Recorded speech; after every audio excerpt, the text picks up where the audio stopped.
পূর্ণিমার নিশি নির্মল আকাশ, ধীরে ধীরে বহিতেছে মলয় বাতাস। লক্ষ্মী দেবী বামে করি বসি নারায়ণ, কহিতেছে নানা কথা সুখে আলাপন। হেন কালে বিনা নিয়ে আসে মুনিবর, নারায়ণের সাক্ষাতে কহিল বিস্তর। তারপরে করজোরে করিয়া প্রণতি, কহিল নারদ মুনি নারায়ণ পতি। কহ কথায় কেমন তোমার বিচার, চঞ্চলা চপলা প্রায় ফিরো দ্বারে দ্বার। পলকের তরে তব নাহি কোনো স্থিতি, মত্তবাসী সদা তাই ভুগিতেছে দুর্গতি।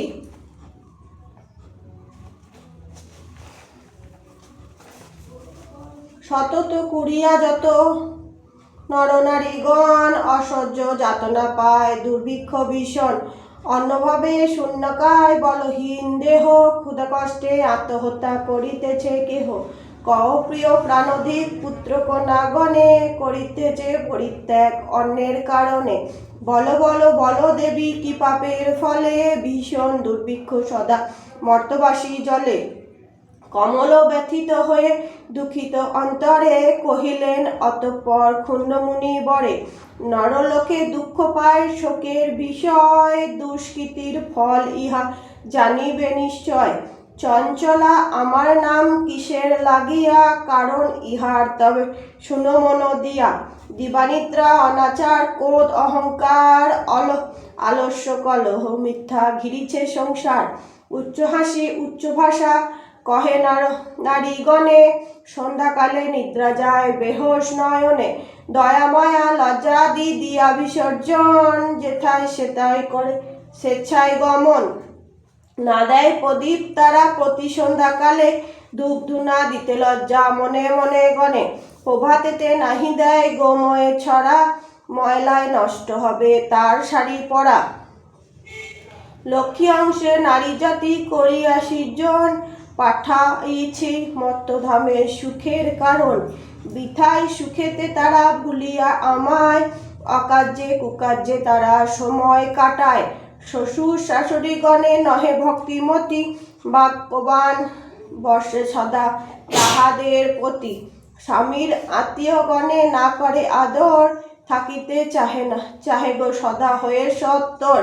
লজ্জাদি গুঞ্জত নারীর ভূষণ, শরীরের হতে তারা করেছে বর্জন। অতিথি দেখিলে তারা কষ্ট পায় মনে, স্বামীর অগ্রতে খায় যত নারীগণে। পতিরে করিছে হেলা না শুনে বচন, ছাড়িয়াছে গৃহস্থালী ছেড়েছে রন্ধন। পুরুষের পরিহারে কাটায় সময়, মিথ্যা ছাড়া সত্য কথা কভু নাহি কয়। সতত তাহারা মোরে জ্বালাতন করে, চপলার প্রায় তাই ফিরি দ্বারে দ্বারে। ঈর্ষাদেশ হিংসাপূর্ণ মানব হৃদয়, পরশী কাতর চিত্ত কুটিলতাময়।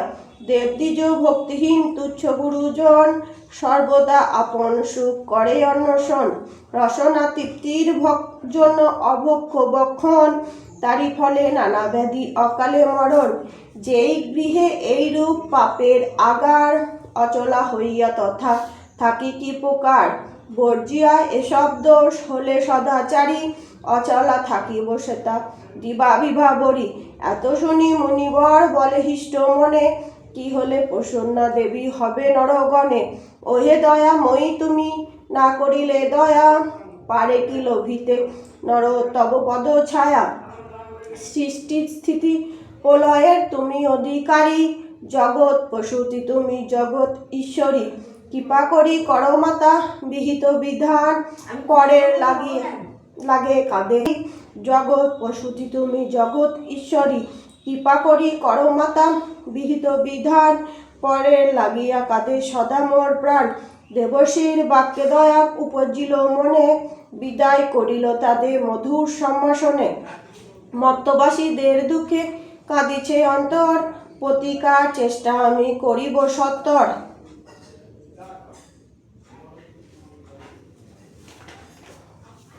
তারপর লক্ষ্মীদেবী ভাবে মনে মনে, ভূলোকের দুঃখ নাশ করিব কেমনে। ভাবিয়া চিন্তিয়া বলে নারায়ণ পতি, কি রূপে হরিব এবে নরের দুর্গতি। কেমনে তাদের দুঃখ করিব মোচন, উপদেশ দাও মোরে বিপদ ভঞ্জন। শুনিয়া লক্ষ্মীর বাণে কহে লক্ষ্মীপতি, উতলা কি হেতু দেবী স্থির করমতি। মন দিয়া শুনো সতী বচন আমার, লক্ষ্মীব্রত নরলোকে করহ প্রচার। গুরুবারে সন্ধ্যাকালে মিলিয়েও গণে, পুজিবা শুনিবে কথা আনন্দিত মনে। বাড়িবে ঐশ্বর্য তাহে তোমার কৃপায়, দারিদ্রতা দূরে যাবে তোমার দয়ায়। শ্রীহরি বাক্যে দেবী অতিহিষ্ট মনে, গমন করিল মতে ব্রত প্রচারণে। অবন্তী নগরে গিয়া হলো উপনীত, দেখিয়া শুনিয়া হলো বড়ই স্তম্ভিত। নগরে লক্ষ্মীপতি ধনেশ্বর রায়, ঐশ্বর্য অপার তার কুবেরের প্রায়। সোনার সংসার তার শূন্য হিংসা দেশ, পালিত প্রজাগণকে পুত্র নির্বিশেষ। এক অন্নে 7 পুত্র রাখি ধনেশ্বর, সসম্মানে যথাকালে গেল লোকান্তর। ভাজাদের কুহুকেতে সপ্ত সহোদর, হইল পৃথক অন্য কিছুদিন পর। হিংসাদেশ অলক্ষী যত সহচর, একে একে সবে আসে প্রবিশিল ঘর। ক্রমে ক্রমে লক্ষ্মী দেবী ছাড়িল সবারে, সোনার সংসার সব গেল ছাড়খাড়ে। বিদ্যা ধনেশ্বরা পতি নিজ ভাগদোষে, না পারি তিষ্ঠতে আর বধূদের রোষে।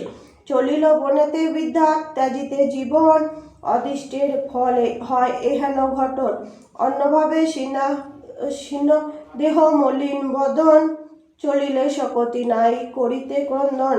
হেনকালে ছদ্মাবেশে দেবী নারায়ণী, বনমধ্যে উপনীত হইলা আপনি।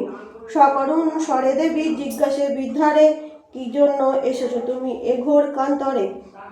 কাহার তনয়া তুমি কাহার ঘরণী, কি হেনু মলিন মুখ বিষাদ বদনী। বিদ্যা বলে অতিহীনা আমি অভাগিনী, কি কাজ শুনিয়া মম দুঃখের কাহিনী। পিতাপতি ছিল মোর অতি ধনবান, সদা ছিল মোর ভাগ্যে লক্ষ্মী অধিষ্ঠান। সোনার সংসার মোর ছিল ধনে জনে, পুত্রবধূ গণ মোরে সেবিত যতনে। পতির হইল কাল সুখ শান্তি যত, গৃহ হতে ক্রমে ক্রমে হলো তিরোহিত। 7 পুত্র 7 হারি হয়েছে এখন, সতত বধূরা মোরে করে জ্বালাতন।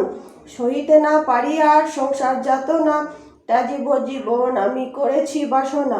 নারায়ণী বলে শোনো বচন আমার, আত্মহত্যা মহাপাপ নরকে গমন। যাও সতী গৃহে গিয়ে কর লক্ষ্মী ব্রত, অচিরে হইবে তব সুখ পূর্বমত। গুরুবারে সন্ধ্যাকালে মিলি নারীগণে, করিবে লক্ষ্মীর ব্রত হরজিত মনে। জলপূর্ণ ঘটে দিবে সিঁদুরের ফোঁটা, আমের পল্লব দিবে শিরে 1 গোটা। ধূপ দীপ জ্বালাইয়া রাখিবে ঘরেতে, শুনিতে বসিবে কথা দুর্বাণীয়ে হাতে। মনেতে লক্ষ্মীর মূর্তি করিয়া চিন্তন, এক মনে ব্রত কথা করিবে শোভন। কথা অন্তে উলু দিয়া প্রণাম করিবে, তারপরে এও গণেশ সিঁদুর লইবে। যে রমণী পুজো করে প্রতি গুরুবারে, হইবে বিশুদ্ধ মন মা লক্ষ্মীর বরে। যেই গৃহ ব্রতকালে সব বামাগণ, সর্বকার্য পরিহরি ব্রত দেয় মন। সেই গৃহে বাধারব হইয়া অচলা, ভক্তবাঞ্ছা পূর্ণ করি আমি যে কমলা। পৌর্ণমাসী হয় যদি কোন লক্ষ্মীবারে, উপবাস থেকে নারী পুজিবে আমারে। সকল বাসনা তব হইবে পূরণ, পতির পুত্র লয়ে সুখে রবে অনুক্ষণ। লক্ষ্মীর ভাণ্ডার স্থাপি লও ঘরে ঘরে, রাখিবে তণ্ডুল তাতে 1 মুঠি করে। সঞ্চয়ের পথ ইহা জানিবে সকলে, দুঃসময়ে সখী হবে তুমি এর ফলে। আলস্য ত্যাজিয়া সুতা কাটিবামাগণ, দেশের অবস্থা মনে করিয়া চিন্তন। প্রসন্ন থাকিবে তাহে কহিলাম সার, যাও গৃহে কর গিয়া ব্রতের প্রচার। কর এবে ব্রতমর সংসারের প্রচার, অচিরে হইবে তব বৈভব অপার। পুত্রবধূ গণ বসে থাকিবে তোমার, পূর্বমত শান্তিময় হইবে সংসার। বলিতে বলিতে দেবী নিজ মূর্তি ধরি, দর্শন দিলা তারে লক্ষ্মী কৃপা করি। দেখিয়া হইলা বিদ্যা আনন্দে বিভোর, প্রণাম করিছে বিদ্যা জুড়ি 2 কর। প্রসন্ন হইয়া দেবী দিল তারে কোল, অন্তদান হইলেন বলে হরি বল। এত বলি লক্ষ্মী দেবী হলো অদর্শন, হৃষ্টচিত্তে বিদ্যা গৃহে করিলে গমন। আসিয়া গৃহেতে সব করিলে বর্ণন, যে রূপে ঘটিল তার দেবী দর্শন। ব্রতের বিধান বিদ্যা বলিল সবারে, দেবীর সব কথা যা বলিছে তাহারে। বধূগণ সবে মিলি করে লক্ষ্মী ব্রত, হিংসাদেশ স্বার্থভাব হলো তিরোহিত। মিলিল একত্রে পূর্ণ 7 ভাইজন, মিলে সহোদর সম যত বধূগণ। মা লক্ষ্মী করিল যথা পুনরায় গমন, গৃহ অচিরে হইল শান্তিনিকেতন।